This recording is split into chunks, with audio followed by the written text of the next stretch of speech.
ይርጋጌትነት ባላለው የፋርጣ ወረዳ ዋና አስተዳዳሪ ነኝ። እሺ አመሰግናለሁ። ያው እንደ ፋርጣ ወረዳ ግብርናውን በማዘመን ምርትና ምርታማነትን በመጨመር የምግብ ሉዓላዊነትን ለማረጋገጥ በርካታ ስራዎችን ስናከናውን ቆይተናል። ከዚህ ቀደም የንቅናቄ መድረኮችን ከአርሶ አደር ጋር አካሂደናል። ግብዓት አቅርቦት፣ የምርጥ ዘር፣ የማዳበሪያ አቅርቦትን በተገቢው መንገድ ለአርሶ አደሩ እንዲደርስ የማድረግ ስራ ሰርተናል። ዛሬ ላይ ያው እንደሚታየው በ29 ቀበሌዎች መካከል አንዱ የሆነው ወዋ ማገራ ቀበሌ ላይ ነው የምንገኘው። በዚህ ቀበሌ አሁን ላይ እየተከናወነ ያለው የኮሞዲቲ ክላስተር ስራ ነው እየተከናወነ ያለ። እንግዲህ በወረዳችን አጠቃላይ 4 የኮሞዲቲ ክላስተሮች አሉና ከዛ መካከል አንዱ ይሄ ነው ማለት ነው። እንደ ጥቅል በወረዳ ደረጃ 21350 ኮሞዲቲ ክላስተር እናከናውናለን ብለን እቅድ ይዘን እየሰራን ያለንበት ሁኔታ አለ። አሁን እዚህ ክላስተር ላይ እየተሰራ ያለው የስንዴ ኮሞዲቲ ክላስተር ነው። በዚህ እቅዳችን እንግዲህ አጠቃላይ ወደ 9500 ነው። አሁን ላይ በ8000 ሄክታር ላይ ስንዴን በመስመር እየተዘራ ያለበት ሁኔታ ነው ያለ። ይህ ከመሆኑ በፊት ይሄ አፈር መሬቱ አሲዳማነት ስላለው ቀድሞ በኖራ የማከም ስራ ስልጠና የመስጠት ስራና አጠቃላይ አሁን የሚታዩት አርሶ አደሮች ግብዓቱም ሆነ ማንኛውንም ስራ እየሰሩ ያለ በጋራ ሆነው ነው ማለት ነው። ማዳበሪያም በጋራ ምተዋል፣ ምርጥ ዘሩንም በጋራ ምተዋል። እርሻም ሲያርሱ የባለሙያ ምክር ሀሳብን እየተቀበሉ በጋራ ነው ሲያለሳልሱ የቆዩ። ዛሬ ላይ ያው እንደሚታይ ፓኬጁን ባሟላ መልኩ ስንዴን በመስመር እየዘሩ ነው ያሉት ማለት ነው። እንግዲህ ይሄንን ማድረጋቸው አርሶ አደሮቻችን አንደኛ ያው ከቁጥቁጥ ወጥተው በጋራ ሲያለሙ ምርትና ምርታማነትን ለመጨመር ከፍተኛ የሆነ አስተዋጽኦ አለው። ከዛው ጋር ተያይዞም ደግሞ በጋራ ሲሰሩ ልምድ ይለዋወጣሉ። ማህበራዊ ግንኙነታቸው ህይወታቸውም እየተሻሻለ የሚሰሩበት ሁኔታ ይፈጠራል ማለት ነው። እንግዲህ ይሄ ቀበሌ ከዚህ ቀደምም በሁሉም መስክ በሰላሙም በግብርናውም በጤናም በትምህርትም ሞዴል የሆነ ቀበሌ ነው። እነዚህን ቀበሌ በማየት ሌሎቹ ቀበሌዎች ተሞክሮ በመውሰድ በዚህ አመት አስፍቶ በወረዳችን ተግባሩ እየተከናወነ ያለበት ሁኔታ ነው ያለ። ያው እዚህ ክላስተር ላይ አሁን ብቻ ሳይሆን በተከታታይ እንደ ወረዳም ልዩ ትኩረት ሰጠን እየሰራንበት ያለንበት ሁኔታ አለ። እንደ ግብርናም ደግሞ የግብርና ጽሕፈት ቤት ተቋሙና የግብርና ባለሙያዎች ምን ጊዜም የዕለት ክትትል እያደረጉ የተሻለ ምርት እንዲያመርቱና የመጀመሪያው በወረዳችን ሞዴል ሆኖ ለሌሎች ቀበሌዎች አርሶ አደሮች ሞዴል እንዲሆን እየተሰራ ያለበት ሁኔታ አለ። ከሁን ቀደም እንደነገርኩ የምርጥ ዘር፣ የማዳበሪያ፣ የንቅናቄ መድረክ ስልጠናዎችን በበጋ ሲከናወኑ የቆዩና አሁን ላይ ወደ ሰብል ልማት ላይ ገብተው እየሰሩ ነው ያለ። አሁን ላይ ሰብል ልማት ሰርተዋል ብለን የምንተውበት መንገድ አይኖርም። ሰብል ልማት ተዘርቶ ምርት እስከሚሰበሰብ ድረስ እንደ ወረዳም እንደ ግብርና ተቋምም ክትትልና እገዛ ድጋፍ ይደረግላቸዋል። የሚያስፈልጉ ግብዓቶች ካሉ ይቀርብላቸዋል። እገዛዎችም ካሉ በአካል እየተገኘነ እገዛ የምናደርግበት መንገድ ይኖራል ማለት ነው። እንግዲህ እንደ ወረዳ የወረዳችን አርሶ አደር ካሁን ቀደም በተሰሩ ስራዎች በጣም ብዙ ለውጦች እየመጡ ነው። ከግብርናው ዘርፍ አኳያ በርካታ ስራዎች የተሰሩ ስለሆነ ግብርናውን ለማዘመን ዘመናዊ ቴክኖሎጂዎችንና አሰራሮችን በመጠቀም በኩል ላይ አርሶ አደሩ አሁን ንቃተ ህሊናው ከጊዜ ወደ ጊዜ በጣም እየተሻሻለ የመጣና ፍላጎት እያሳየ የመጣበት ሁኔታ አለ። ኮምባይነሮችን ለመጠቀምም ከዚህ ቀደም የግንዛቤ ፈጠራ ተሰርቷል። አሁን የብድር አገልግሎት እየተመቻቸላቸው ነው። ልክ በዚህ ከቀጠሉ አሁን ክላስተሩ በጋራ ማምረት፣ በጋራ ግብዓት ማቅረብ፣ በጋራ መስራት ተለምዶ እየሄደ ስለሆነ ያንንም በጋራ ሆነው የብድር አገልግሎት ተመቻችቶላቸው በዚህ አመትና በቀጣይ አመት ስራዎችን በመስራት ተጠቃሚ እንዲሆኑ ለማድረግ ስራዎች እየተሰሩ ነው ያለ። ይሄ ቀበሌ ብቻ አይደለም፣ ሌሎች ቀበሌዎችም እንደዚህ አይነት በአራቱም ኮሞዲቲ ክላስተሮች ኮምባይነሮችን እንዲጠቀሙ ዘመናዊ ቴክኖሎጂዎችን እንዲጠቀሙ ስራ እየሰራነ ነው። ከመንግስት አኳያም የብድር አገልግሎት የሚያገኙበትን እያመቻቸነ ፕሮሰስ ላይ ያሉበት ሁኔታ አለ። አነስተኛ የሆኑ መውቂያ ማሽኖች የገቡበት ሁኔታ አለ። እሱንም ተግባራዊ እየተደረገ ልምምድ እየተደረገ ነው ያለ። ሙሉ በሙሉ ይሄንን ካጠናቀቅነ በኋላ በወረዳችን ያው ዘመናዊ ቴክኖሎጂዎችን በመጠቀም ግብርናውን ትራንስፎርም በማድረግ ወደ ገጠር ትራንስፎርሜሽን ለማሸጋገር በትኩረት እየሰራን ነው ያለ። ይሄም ደግሞ የመንግስት ትኩረትም ስለሆነ ከላይ አንስቶ እስከታች በንቅናቄ እየተሰራ ያለበት ሁኔታ አለ። ስራውም ውጤታማ የሆነበት አግባብ አለ ማለት ነው።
ስሜ ማድነው ብርሃን ባላለው የፋርጣ ወረዳ ግብርና ጽሕፈት ቤት ኃላፊ ነኝ። እንግዲህ እንደ ወረዳችን በዚህ አመት ሰፋፊ ብዙ ክላስተሮች አሉና ዛሬ ያለንበት ቦታ 8 ሄክታር የምትሸፍን ክላስተር ናት። 29 አርሶ አደሮች በጋራ የሚሰሩት ናቸው ማለት ነው እንጂ ኦልሞስት እንደ ወረዳ ግን ብዙ ክላስተር አለና ከ21000 ሄክታር በላይ የኮሞዲቲ ሰብሎች በክላስተር ነው እየተዘሩ ያለ። እንግዲህ አንዱ የምርትና ምርታማነት መጨመሪያ መንገድ የመጀመሪያው የማሳ ዝግጅት ነው። እንደምታዩት ማሳው ከመጀመሪያው ጀምሮ ተዘጋጅቷል። የአፈር ምርመራ ተደርጎበት ኖራ ወይም ላይም ተጠቅመዋል እነዚህ ሁሉም አርሶ አደሮች። አሁን ደግሞ ምርጥ ዘርና ግብዓት እንዲጠቀሙ አድርገን ሁሉም እነዚህ አርሶ አደሮች ምርጥ ዘር ነው እየተጠቀሙት ያሉት። ዳንፍ የሚባል የስንዴ ዝርያ ነው እየተጠቀሙት ያሉት ደጋ ስለሆነ አካባቢው እና አንዱ ምርቱ የሚጨምረውም ግብዓት መጠቀም፣ ሁለተኛ ደግሞ አሰራሩ ማሻሻል ነው። እንግዲህ ሁሉም እነዚህ ሰዎች በመስመር ነው እየዘሩ ያለ። አጠቃላይ በመስመር መዝራትም አንዱ የምርት መጨመሪያ ቴክኖሎጂ ስለሆነ እዛ ይጠቀማሉ። ቀጣይ ደግሞ ይህንን ያመረቱ ምርት በኮምባይነር እንዲወቁ ለማድረግ ነው ስራ እየሰራን ያለ ነው። ይቺ በተፋሰስ ደረጃ ትንሿን መውቂያ ማሽን ገዝተዋል አላቸው። በቀጣይም እንግዲህ በዛ እንዲጠቀሙ ነው የምናደርገው ማለት ነው። ስለዚህ ምርትና ምርታማነትን ለመጨመር ሰፊ ስራ እየሰራን ነው እንደወረዳ።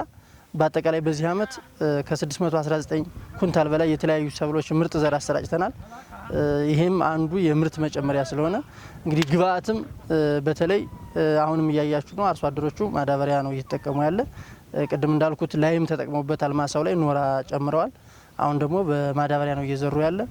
ቀጣይም ለቶፕ ድሬሲንግ የሚሆን ማዳበሪያ እናሰራጫለን። እስካሁን እንደወረዳም በተለይ በዚህ አመት ያው የግብዓት እጥረት እንደኛ ወረዳ አለ፣ ግን ቢሆንም ወደ 25000 ኩንታል ግብዓት ማዳበሪያ አሰራጭተናል።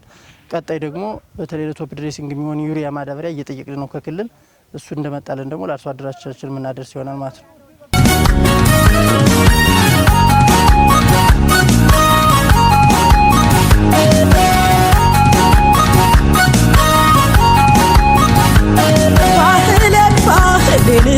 ያደጉበትን እኔ ወደዋለው ጥበቡን ያገሬን እኔስ ያገሬን እጠብቀዋለው ባህሉን ወጉን ባህሌን ያደጉበትን እኔ ወደዋለው ጥበቡን ያገሬን እኔስ ያገሬን እጠብቀዋለው ባህሉን ወጉን እንጫወት ተጫወቱ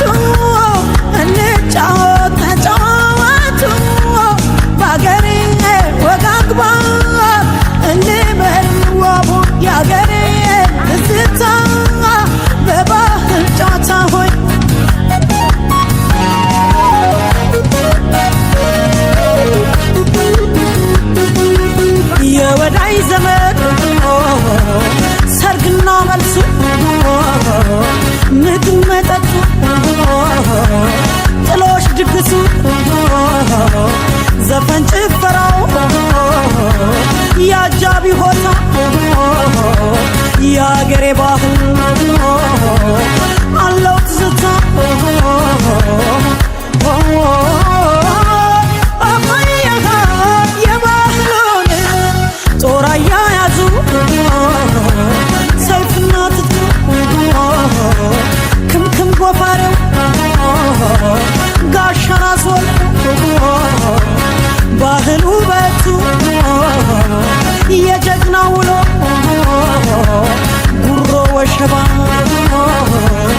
ቢቀው